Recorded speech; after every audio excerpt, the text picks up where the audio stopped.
And actually ako as a practitioner, sobrang gusto ko yung printmaking kasi it helps me express yung need for control tsaka predictable outcome. Kaya ako gusto ng printmaking.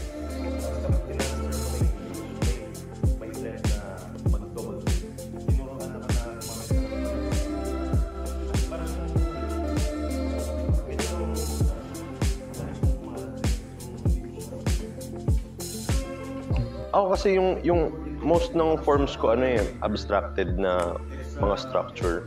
So ako personally nanggagaling sa experience ko yan with the need for controlled space. So kaya ganun yung mga shape ko.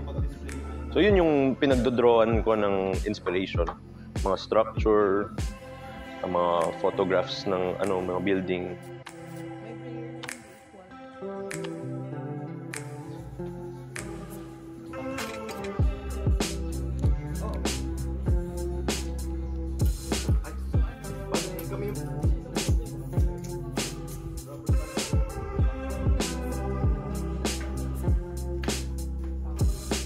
So apart from yung control aspect ng printmaking, pwede rin, masaya rin yung ganitong aspect niya, yung pwede kayo mag-experiment. Tapos yung thing rin naman sa printmaking, marami yung experimental aspect.